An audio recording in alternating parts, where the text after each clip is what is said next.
get to the group. All right. All right, we are live, and I am going to make sure we can pin this at the top of the group here. Usually takes a second to wake up. Here we go. Pinning it to the features here.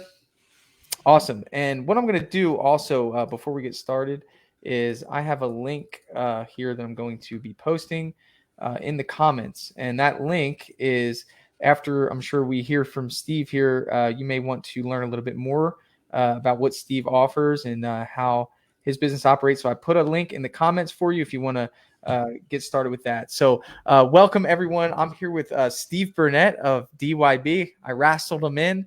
This was pretty cool because, Steve, I've been a big fan of yours for a long time. I actually was part of your program, learned a tremendous amount from what you do. And it's interesting, man. You're pretty low key, I will say. I mean, and I think you know that as well. And it's cool because what you teach is organic reach, be honest with you. And then most of the people that find you, including myself, was through an organic channel.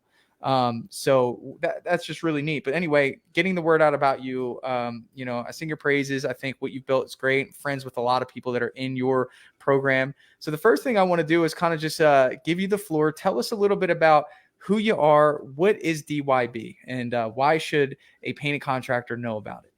Ooh, okay. Well, first, thank you for that intro. I appreciate that, and it's an honor. You're right. I am low key. In fact, this is the first podcast I've done ever, and first video or public presentation I've done. I retired from public speaking about 4 years ago because naturally I'm an introvert.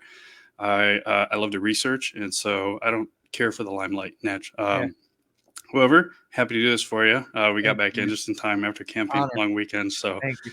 Oh, my pleasure.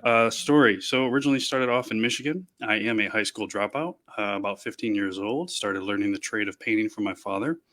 And at 17, I had everything figured out, just like all teenage boys do. I knew it all and moved out on my own. And then at 19, I thought that there might be a better way to build a business, So I started my first painting company in Michigan at 19 and got going.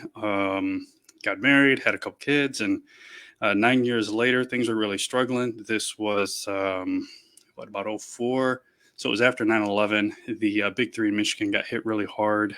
We had about 8 painters at the time, and I forget how old I was, 25, 27-ish. And things were really tough. But then I heard about a hurricane that came through and wiped out a town in Florida called Punta Gorda. Never been to Florida before. But my wife and I decided, hey, why don't I take some guys down and help out? So we loaded up a van and drove all the way down. We arrived in Punta Gorda, Florida at about 11 a.m. It's a funny name. Big Point, I believe it means. Okay. Fat Point. Fat Point. Yeah, there you go. Okay, muy bien. Yeah, gotcha. Landed about 11 a.m. And I remember it was hot. It was so hot out, coming down from Michigan. We drove out December 30th. It was 4 degrees and 8 inches of snow. And when we landed, it was like 80 degrees. And we were just like sweating. 11 a.m. and just got to work. But after being there for a few days, I'd never been to Florida before. I got there and I looked around. I'm like, wow, palm trees. And we were, the beach was just down the road. And so I called my wife at the time and I said, hey, it's awesome down here. I said, the economy's kind of in the dumps in Michigan right now. Why, I think we should move down here and start over. And she said, well, I think that's a great idea. And I said, you do? Nice. She goes, yes, I think you should. Oh. Okay. Yeah. So shortly after she split, she found somebody else. She split. However, I stayed and I got my 2 little kids. They were Steven and Nadia were 5 and 7 at the time. And it was cool because there was plenty of hurricane work. Yeah. So I got them plugged in school, found a place for us to stay. And here I am in paradise. Well, didn't plan for this, but 6 months later, because a lot of other guys heard about the opportunity to help out around here, everything got taken care of, rebuilt, and painted after being wiped out in 6 months. So 6 months later, all the painting was done. Wow. So I thought, oh my goodness, here I am committed to Florida. We're 1,250 miles away from all friends and family, back up in Michigan, all contacts. And I thought, well, I can't give up. I've got these 2 little kids. A lot of people say, well, Steve, that's amazing. And I said, well, I had a couple little kids. If I didn't have them, I don't know. I might end up in a bar like everybody else, Wow. So but I did. I had them, and so I went and started going door to door. Just knock, knock, knock. Can I paint your house? No. Knock, knock. Can I paint your house? Get Wow. off my lawn. Can I paint your house? You want some water? Yes, please. Thank you. Because Yeah. July and August, it was hot. Yeah. And sure enough, finally, the Bennetts were the first one that said yes. Really? And I remember going in; they had great big headshots on their wall, like corporate headshots from the '80s. I'm like, oh, I got to tell you, yeah. So I went in there and I said, pardon me, what, headshots? What are they from? They're like, well, we're retired sales executives. I'm like, nice. Yeah. They can appreciate your yes. hustle.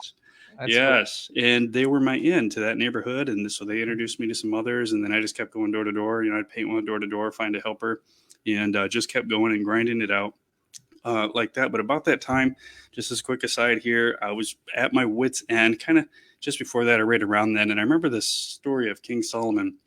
And I didn't have anywhere else to go. My father had passed away and my mother wasn't doing well. And I really had nobody else to lean on. So I started asking for wisdom. I started praying for wisdom. I'm like, well, I don't know. Now I'm still waiting for the wisdom to come. Okay. gotcha. But what did come was an insatiable desire to read and to learn. Now, I've got to qualify this. I've never read a book before this time. In fact, I'm a high school dropout. The reason is because I just kept failing everything. They'd pass me along. But so I just started reading and pounding through books. And that's even still today. It's my greatest hobby is to research and to synthesize all of the actionables and to streamline them into systems. So I just started reading books and implementing, going door to door, knocking, going to seminars. And that was how, I acquired some mentors later on. And then couple years later, we get going a couple years later. And then my daughter, Nadia, she's 8 or so about the time. And she comes up to me, she says, Daddy, I think that you should find a new wife. And so really, so why is that? She says, well, we've been talking, her and her brother, who was 2 years older than her. She says, we don't want you to be lonely. And I said, well, honey, I don't know if you noticed, I haven't had time to be lonely. Yeah. I'm kind of busy learning how to braid your hair through YouTube videos and make dinner with hamburger helper. Because I didn't know how to cook. I've always worked. And so tried online dating, and Match.com was really bad. And then eHarmony is supposed to find me. It's my perfect match. And well, they didn't find anybody. So I gave up paying for those services, and I didn't know how else I was going to find somebody, or even if I should. I was pretty busy. But then an ad came across on Facebook back when Facebook used to run ads on the side for freechristiandating.com. And so I said, well, let's give it a shot. It's free, and she might be a Christian. And so I did, and sure enough, long story short, April and I connected, and on October 1st of 2008, and then by April 3rd of 2009, two became one. So 4, 2 became one. We got married, within 6 months of first contact online, and then that's the real secret sauce. Okay, so that part's not in the book, but I hit the wife lottery big time. I love that. I've heard you say that a lot. I love that. It's so true. Yeah, it's so true. Not only is she awesome and she's smart, but she's encouraging. Every day she's like, "You've got this. You can do it." And she's given me that reputation to live up to, and encouragement all the way. Plus, she's brilliant and beautiful, and just the whole complete package for me. So very grateful for her.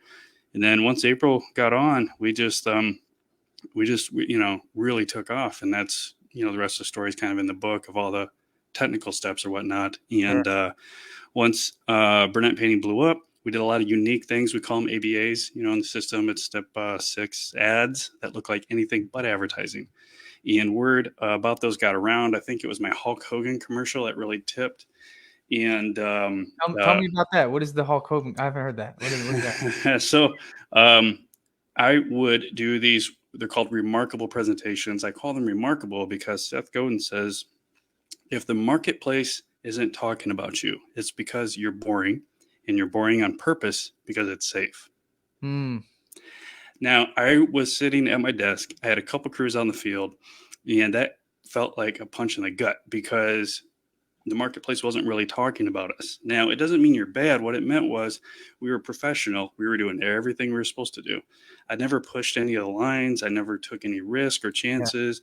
I just did everything professionally. But after I read that quote from Seth Godin, the gloves were off. It's on like Donkey Kong. Yes. And in fact, so the definition to remarkable that Seth Godin says is that others remark about you. Right. So if you just do a professional service, that's expected. But in the marketing or in services, if you exceed expectations, they'll tell your neighbors about you. If you're networking, if you exceed expectations, they'll laugh and entertain them. They'll remember you and tell others about you. So the first thing I did was I went to a Venice Chamber event. I just joined the Venice Chamber. This was probably 2011. And I was nervous as could be. We're at a country club gathering, and there are about 90 of us in there. And as they start the microphone going around for the chamber lunch, everybody's introducing themselves and standing up, and everybody's giving the same. And this is no criticism to them, because this used to be me too. And they can stand up and they get the same want, right? Yeah, this is what I do. This is who I am, right? Yeah. And it's the same thing. So 90 people, right? Half of them are like, and rightly so, because it's everybody was safe, right? So I had this idea, but I talked myself out of it. However, and this is where it all started. One of my competitors was there. And I went, now I've got to do it, because they stood up and did the want, and they did a nice job, right? Very professional, very safe. So I had, I think it was a flip cam back then with me, just in case. And I took it, and I recognized a guy from the pest control company a couple tables down, and I tossed it over to him. I said, hey, capture this just in case it works. He goes, what? I said, just record it just in case it works. So I stood up, and here I am in front of 90 professionals, most of them, or 90 small businesses, most of them professionals, suits and ties. And here I am, this painting contractor, and I had black slacks on and polo shirt, but surely wasn't tied up like the rest of them. And I stood up, and I had two props with me. So everybody will have to use your imagination. I stood up and I said, hey, my name is Steve with Burnett Painting, home of the 9-year material and labor warranty. Now, have you heard about the new swimsuit body paint by Benjamin Moore? And then I called out in the audience. I said, Rory, now I know what you're thinking. What does swimsuit body paint and house painting have in common? Well, I'm glad you asked. If you're all about sporting that thong, and then I would pull up an artist brush. I said, or if you're wide bodied, and then I had an 18-inch, you're in Florida, so you know what an 18-inch nap, what the big fabs, what are those fab naps? Inch and a half ratted out nap. I mean, just the monster roller, right? That we use for exterior stuccos out here. And I pulled it up. I said, or if you're wide bodied, we've got your back. And so everybody went nuts, right? Because it was just after, after 90, they all went nuts. And in fact, it was the larger women who came up to me afterwards. I thought they were going to punch me, smack me, curse me out. They were the ones who were laughing the loudest. They said that was the funniest thing we've ever seen. Oh my gosh! And so I said, okay, and then that encouraged me to do another one. And so I just kept doing them. One time I sang Sinatra, Fly Me to Networking at Noon, or, and I pulled out a color blue. And I forget how. They're on YouTube. A lot of these are on YouTube. I did magic tricks. I sang, remember Sir Mix-a-Lot's Baby Got Back? Yeah. Well, this one was, I like referrals and I cannot lie. You realtors can't deny. When a hot lead walks in, no time to waste. With this Rolex in your face, you get dumb. You want to pull up tough because you notice that wallet was stuffed deep in the jeans he's wearing. I'm hooked and I can't stop staring. Tana tried to warn me too many referrals may make me rap corny, but that's just my story. Yeah, I love that. I had the sunglasses and the hat. But it's almost like they started probably looking forward to it, man. Every time you did one of these, right? So warning, there comes the pressure, right? You walk in, they're like, what you gotta do? You gotta outdo it. Yeah. I'm like, oh no. So, and I would brainstorm a lot of these with my family at the dinner table. I'd have an idea, or with my mastermind group, the Monday 20, I'd brainstorm them with them, and you'd be surprised how fast you can pull it right together. And then the one that tipped was Hulk Hogan. So I think you'd have to see it. You just search Burnett Painting, Hulk Hogan, Steve Burnett on YouTube, and you'll see it on the Burnett Painting YouTube channel. And I came in we were at a restaurant called Sharky's Pier. It's right on the beach. I come in with a great big black overcoat that I still had from Michigan from the cold days. I had to dust it off. And I had a bandana on too, and I think I had that covered up. And so I'm sitting there in the middle of the crowd, and everybody around me like, "What are you doing today? What are you doing today?" I said, "Just wait, you'll see." And I had my friend Andy, who is actually English. I had him play the role of Mean Gene, and I wrote his script out for him. I had it on the desk, and I jumped out, and I just did a whole Hulk Hogan script with Andy. If you just think of a Mean Gene, he's English, he's proper, he's the total opposite of like Hulk Hogan, you know.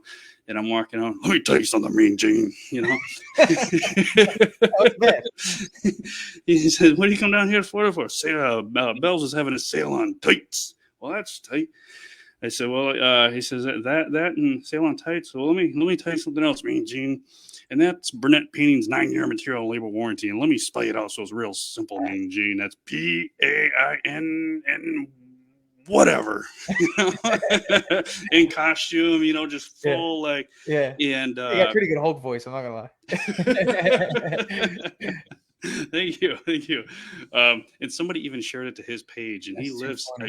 He's just up in St. Pete. He's not far from us, so far from you even. I don't know if you ever seen him rolling around on his moped. Hulk Hogan. He's up in St. Pete. Oh, is he? No way. Yeah, go up there. His page? That's too funny. Yeah, you'll see him rolling around on his moped. Just say, "What's up, brother?" Okay. So, and then so that was one tip that kind of got around, and you know. Benmore Corporate reached out to me, and then PDCA at the time, Richard Green was the CEO, and he reached out and he says, "Hey, somebody just forwarded this to me. Just got to my desk. This is hilarious. You know, tell me more about what you guys are doing." And because he started to hear some things, and then they asked me to come out and speak. So I said, "Okay, sure. I'll do it." Scared to death. Okay, so here's one of the principles we operate, and I don't have the visual here, but there's like your comfort zone and then the magic zone. Okay. I like that. And so this was definitely my magic zone. Scared to death. I agreed. I said, "Okay, I'll come out." I got to Reno. This was 2014. And I get there and they're like, "Oh, we got your room taken care of. It's the presidential suite." I'm like, "Gosh, that's generous." You know, they're like, "Well, we do that for all our keynotes." I say, "Excuse me?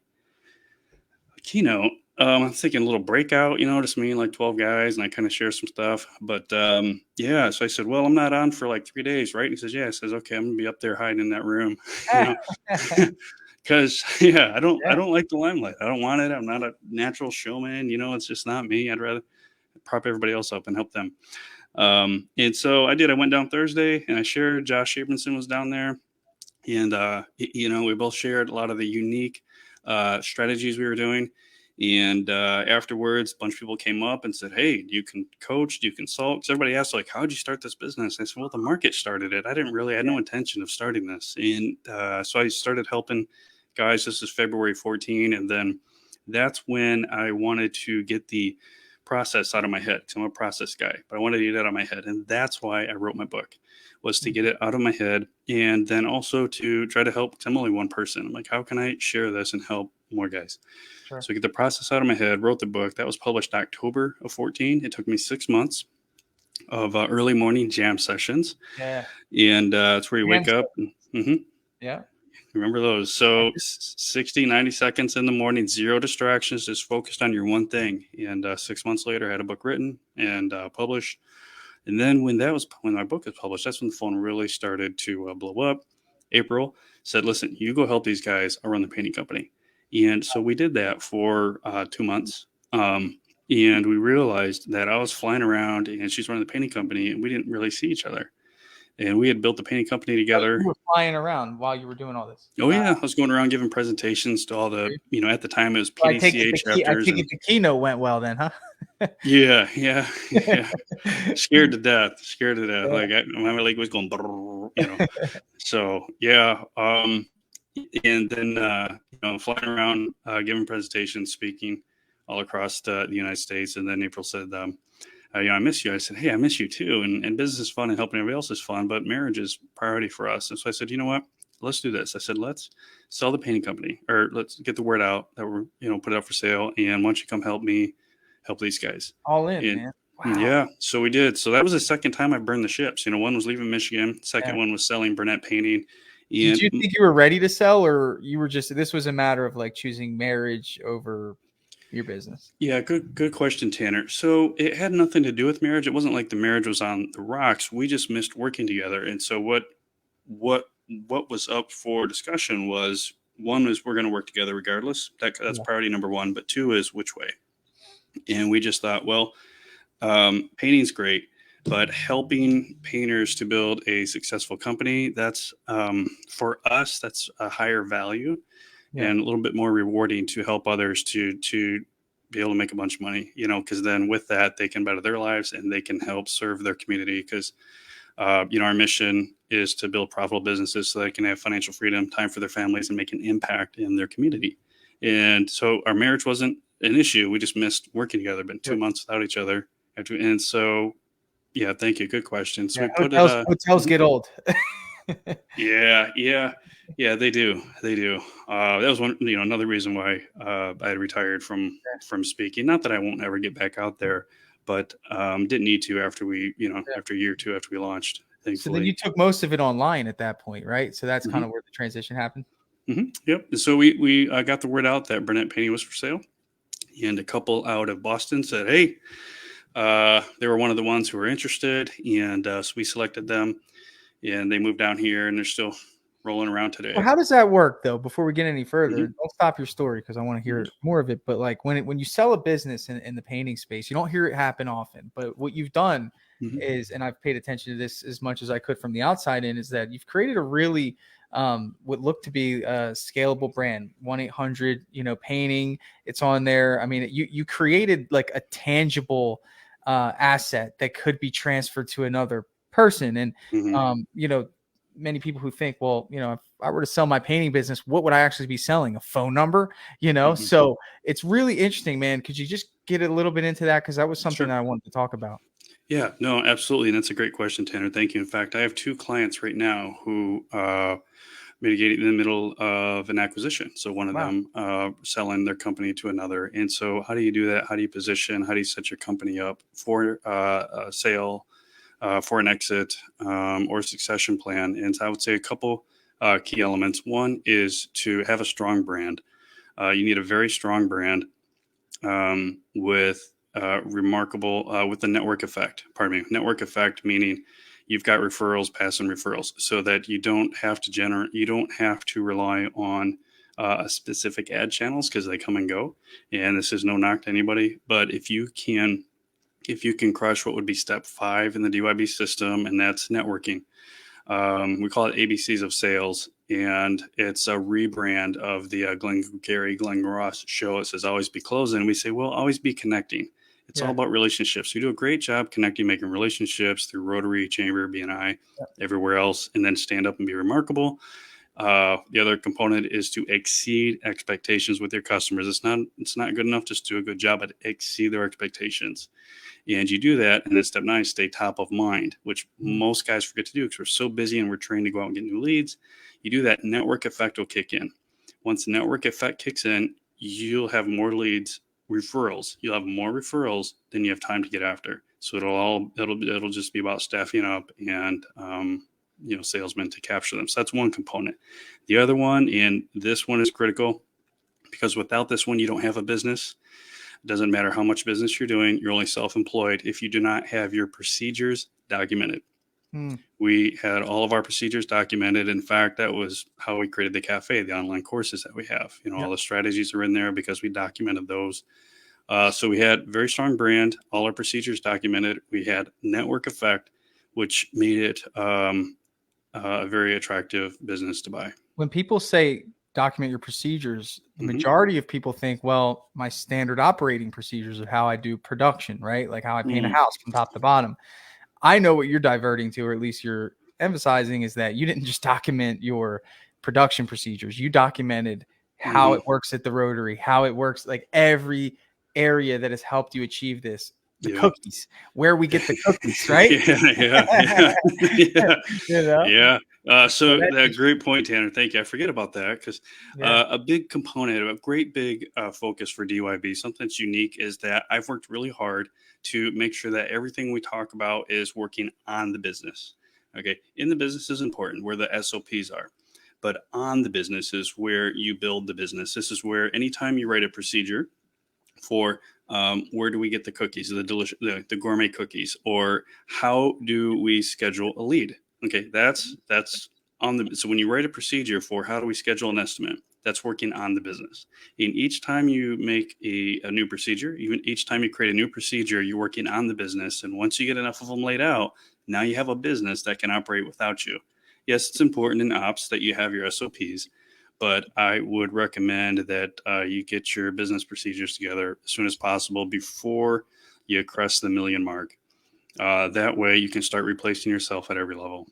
Hmm. And when you get to that point where you replace yourself, Mm-hmm. in terms of, did that happen to you, or did you just go from operating owner to sale? Did you ever get to a point where you replaced yourself as the operating? Well, with April, and I'll just think of you Mm-hmm. two as this, the same in that scenario. Did you ever have like a general manager, or did you just get to a point where it made sense to sell before that happened? Yeah, good question. So here was something too. Like a lot of people say, "Well, how far did you get?" I'm like, "It ain't about how far we got. We were just like we hit this Yeah, hockey stick and we just hopped off the yeah, the rocket, if you will." But so we ran crews, and in our crews we called them helper, painter, crew lead. I never, so being from the greater Detroit area, Michigan, I never went with apprentice because that's a union term. I'm an open sure, shop guy. I'm a free yeah, capitalist, you know. So I just, yeah, well, we're going to stick with helpers, or in yeah, fact, back in the day we used to call them greenhorns. yeah. If everybody Greenhorn, knows what that is, green. right? Yeah, yeah, yep. So painters and crew leads, Yep. and then from crew lead it went estimator. And so before we sold, I in fact had two estimators, Fabrice and Steven. They were awesome. They were great guys. And with the system, you don't need a project manager because with the tech stack that we use and or let me just say, you don't need a project manager with the tech, especially tech that's available today, even like yours, especially. The estimator can manage the own projects provided you have a strong culture. So important, strong culture. That's what I wanted to get to. Yeah. Peter Schmidt, a friend of mine, um, Eric down in Naples invited me, says, I got somebody I want you to meet. And so I drove down to Naples early one morning and I get there with Peter Schultz, excuse me. He was the former CEO of Porsche. And I'm sitting there listening to all of his Nice. stories for like 2 hours. Yeah. I'm Yeah. like, wow, this is cool. And I learned a tip from him too. He just said, he was invited to Harvard to give a speech. I'm like, whoa. And he went through and he gave his whole culture speech for 45 minutes. And at the end, he left some time for Q&A thinking these guys are going to, they have questions about culture because that's what he's talking about and that's what he's there. But he said, all right, let's open up for Q&A, and hands went up. And he said, well, he said, yeah, what's what do you think about the changing in the brake pads on the 2000, whatever, 911 Carrera? And he said he didn't have a clue. He doesn't know anything about the technical Wow. issue of Porsche. He was there to change the culture, turn the culture around the company. But here's the fun part. He says, you know what, you guys, there are a bunch of smart young men in here. I bet somebody here knows the answer. And then hands went up, and another guy answered that. And he said that's how he handled Q&A the whole Can't beat time it. there. Yeah. Yeah. But after the meeting, after the breakfast, we stepped out of the restaurant. And he says, Steven, you like sports cars? I said, yes, sir. you know, and then he says, what are you driving? I said, that GMC pickup over there, and we were standing right in front of his Porsche. And he says, remember this one thing: you are the curator of your culture. Ooh. Now, at the time, I didn't appreciate it, or excuse me, I didn't value it because I believed here was my mindset at the time is that I was just a painting contractor and we were just painters. We weren't some fancy pants corporation that had culture. And man, was I wrong. I was dead wrong. He's absolutely right. Culture is everything. That's your job as the leader, is to be the catalyst for the culture. But I look at culture as essentially, kind of cut and dry. It's like, do people come to work with a sense of pride greater than the fact that they're just there to make some money? And I think Hmm. that, like, you have hit on that heavily, especially, from what I've learned from you and what I hear about you. Culture is huge. I think there's one thing that stood out to me that I learned from you, and it's just how you approach the team chat, or how you did at one point. Hmm. Like, what was it? Good morning, rock star. Like, I mean, just like little things like that. I mean, essentially, like, you just, like, like I averted to earlier about how you put people on a pedestal. I think that didn't change. You haven't changed. I think that that's something that you have done, and done well. And I think that maybe there's some business owners out there that try to take all the credit, and don't understand the aspects of understanding, how human motivation works, to the point where we want to give people the glory, we want to help them feel fulfillment and grow within our organization. So what have you done in terms of culture, because the transition in terms of your coaching, do you create a certain culture within that's related to how you did it in the painting business? Because that doesn't go away. Like, you didn't just shut off the culture switch, after getting some great advice like that. How do you balance that in that business setting? A little bit different. Yeah, good question. Thank you. So it comes back to principles, really. And, you take principles with you wherever you go. The place, the environment, the business may change, but principles stay the same. These are laws, true laws that don't go away, depending on which laws that you use. So within DYB Coach, culture is number one. So for example, we've, membership in there. And if anybody is critical, if anybody curses, I'll reach out. We'll delete it. I'll reach out to them, either I or somebody on the team, and we'll just ask them politely not to do it again. If they do, we'll have to cancel their membership. And we have. And it doesn't matter what level of membership they are. Culture and community is number one to us. And we've canceled some large companies. Unfortunately, we have some detractors out there now because of that. But culture is number one for us. Keep the culture, that's the North Star. So in the painting business, you look at culture, and I think that me as a painting business owner, there's been times where I compromise culture for convenience.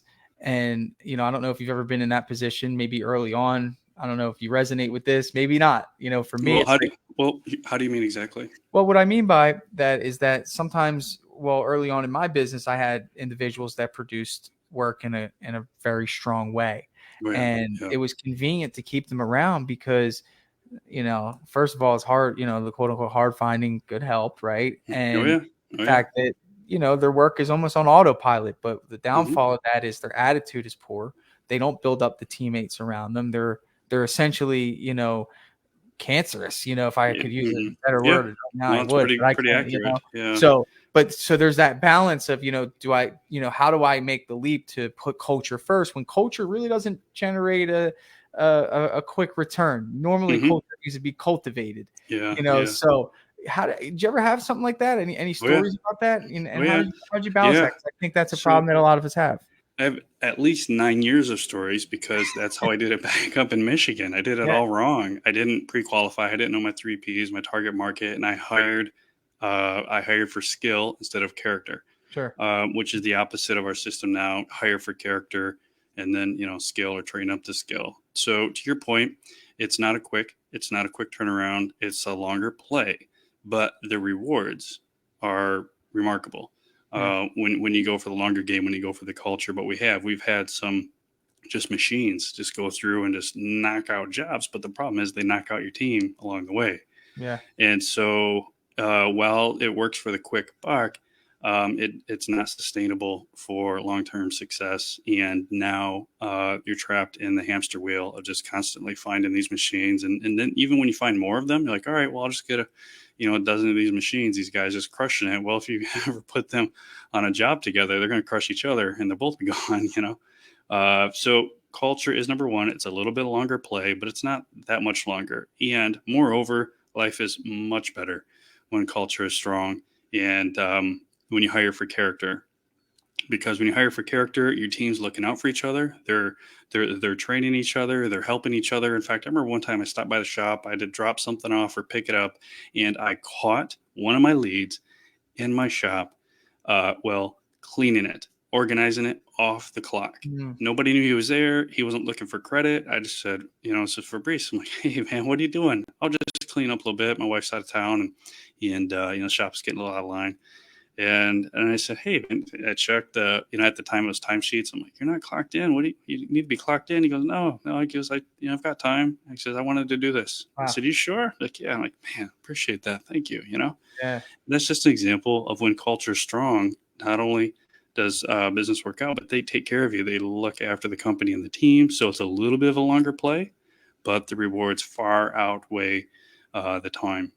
How did you handle the transition of when, you've built relationships? Culture is really about relationships. That. I mean, I think what this really comes down to is somebody, they love you as a boss and a leader, and they're not working for the business. They're working for you. Yeah. And, that, and April, I'm sure that Mhm. they had an admiration for her. When you broke the news that you were selling the business, Steve, how did they react to that, man? Because Yeah, that was hard. That was okay, I really was hard. Yeah, that was really hard, what did because you do to yeah. overcome that one? So that was very hard because we didn't plan on it. It wasn't part of the vision, and I was constantly casting vision for them all the way up to that point. Here's our Yeah, plans for man. Burnett Painting. We're here. We're going to move Not only there the and plans for the expand. company, but for them individually. Yeah, yeah. Um, and so it was at a Christmas party at our home. In fact, we had everybody over, all their families, and the prospective buyers. We had them come down, and we had them work with the team for I think a month to make sure the team liked them, to make sure that they got along. We wanted to make sure that it was a win-win handoff, and they hit it off. So they did really well, and so I broke it to them at the Christmas party. One of the crew leaders kind of laughed. He's like, "I knew it. I could tell." I'm like, "How'd you know?" Everybody else, there were a couple guys were disappointed, to be honest. It was, and then the others were okay. They were kind of confused or weren't really sure, but we let them know that we were still here for them. They weren't completely on their own if they ever had any questions. And we're still, we worked with the new owners for, I forget, maybe, I know it was a couple weeks, directly 1-to-1, and then April coached them for 6 months afterwards, just to make sure it was a warm handoff. I'm still friends with the leads today. In fact, most of them have gone on their own and have launched their own Oh, companies yet today. And so they reach out to me, and I'm helping them. Many of them are members in the DYB community as well. too cool, man. How so you've built the culture, you've created the culture, you passed off the culture. I Mhm. mean, that to me, like that is what it that's what it, I mean, you went through it, you did it. In terms of how they're doing now, how's the company doing now? Did they keep the same culture? Is the company Mhm. still successful? Was it obviously a good investment for the buyers? Oh yeah, yeah, absolutely. Um, so yes, and now they have a different leadership style. So it is different. They have a new team. I don't know the team, but I do see them buzzing around, and we chat once in a while. In fact, I just saw in my neighborhood. I took a picture and posted it, and they had a new car, a new sales car. Nice. Yeah, it looked sharp. I'm like, hey, That's got to be neat. it The is business you cool. created, Yeah, driving by a yeah, vehicle with your name on it still. yeah. I It's love kind that of they kept the name. Thank you. Oh, yeah, yeah, indeed. So it's fun. I'll pull up next to one of them at a stoplight, and I just look over and kind of wave and smile, and it's one of their leads driving or whoever, and they just Yeah. kind of look at me like, "Who's this weirdo?" And I'm like, Yeah. Hi. Oh, that is a funny scenario. Yeah, I don't, I got a it's fine. I I got understand. I got a question, not to divert too far, but when it comes to subcontractors, I'm on the employee side, man. Because when you experience that culture, these people become your friends, Yeah, almost as close to family. You build relationships with them, you know their whole life story, you know what they've been through, you want to help them win.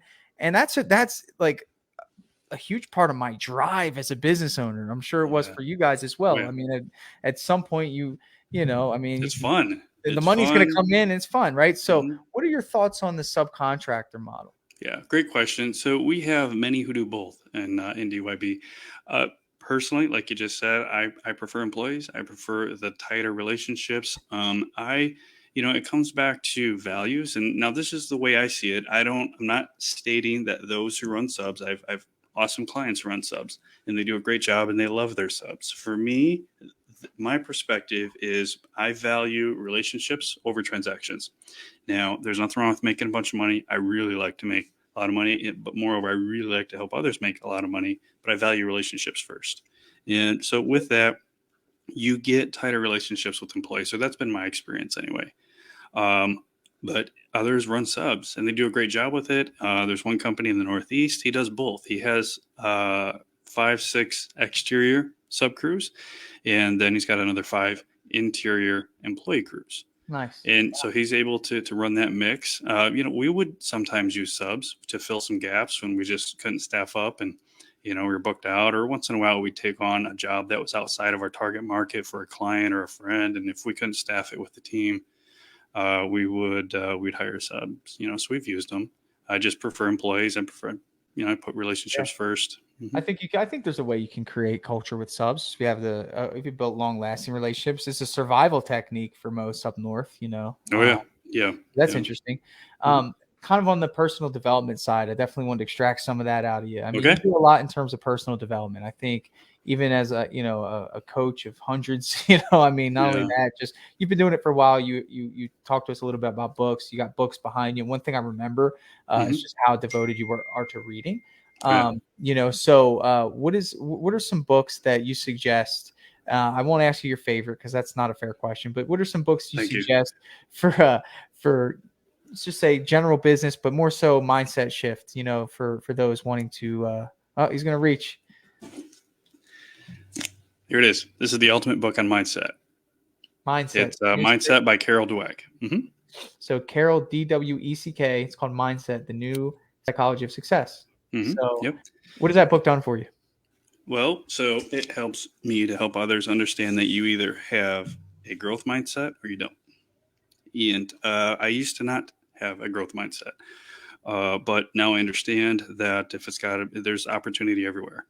No matter what the economy, there's opportunity everywhere. Like, quick caveat on the hiring situation right now, uh, you'll hear most people say, "Oh, I can't hire it, or it's too difficult." Well, when we built Burnett Painting, we built it in the Great Recession. Through the Great Recession, when everybody said there was no work out there, the sky was falling, I wouldn't listen to them. I had to put blinders on Uh, and go out there and hustle after the market share that they let go because they believe there's nothing out there. Well, it's the same thing with hiring. There are guys out there hiring, a lot of painters out there, because they put the blinders on, they have the growth mindset, and they're problem solvers. So, Obviously, the mindset. way the market looks now, this could potentially be a new reality coming soon. I feel like what you Yeah. just said could be some valuable information. There's people All that'll right. cower to the news and hear all this stuff, but there's always going to be a void that opens, Mhm. and you took advantage of it at a crucial time, so it works, and I'm sure you're going to be coaching your members to Yeah. take that advice, I'm sure. So here's a quick thank you. A quick point to that absolutely is others are looking for social proof to whatever everybody's saying. For example, back during the Great Recession, we were sitting in an RFP class because we were all told that if we didn't go get certified, we were going to prison forever. So they scared us into this class. And we're in a big hotel room. There are about 50, 60 of us contractors in there from Southwest Florida. And I'm looking around going, because I didn't have the option to believe that there was no hope out there. Those two little kids, and everybody's talking about how bad it is. And so I thought, you know what? I'm going to prove that there is market share out there.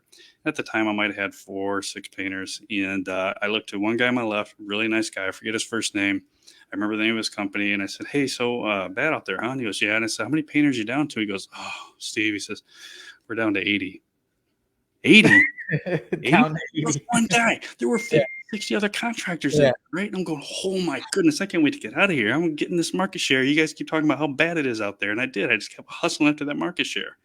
So that's the mindset in recession or correction that might be coming.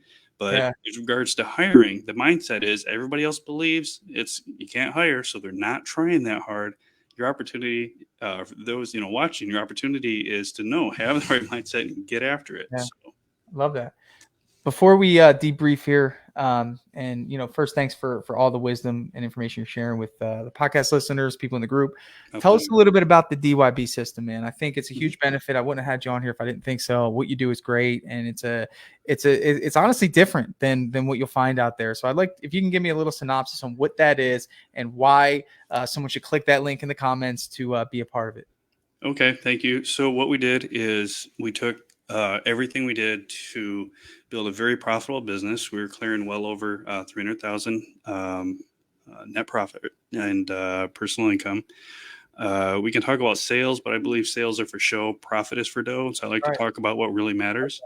And we documented all those processes, procedures, and we put them in an online course that's affordable for everybody and anybody who's willing to put in the effort. And it's $49 a month. You can have access to all those. You get access to the DYB community.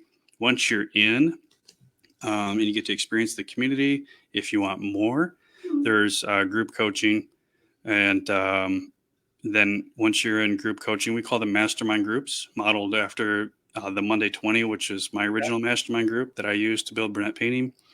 And then after that, there's, one-to-one coaching, and we've got retreats, events, and on-sites and whatnot. But initially, the first step for everybody we recommend are to get in the community and check out all the courses.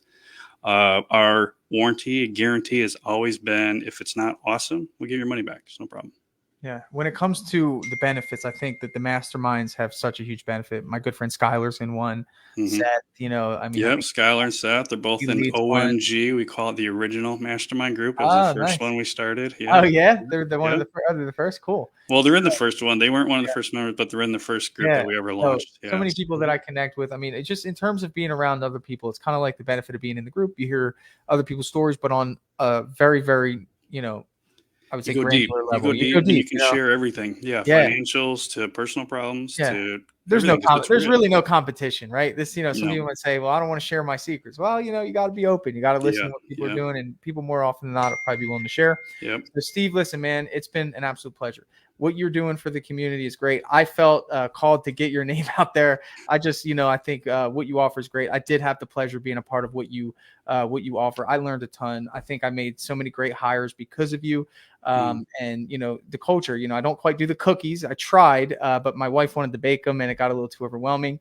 But I do believe in what you do, and what you teach and the culture that you provide. Now, before we go, there's always been this little itch that I've had, and not with you personally, but again, just kind of like how growing a business essentially, without buying leads is one of your strongholds.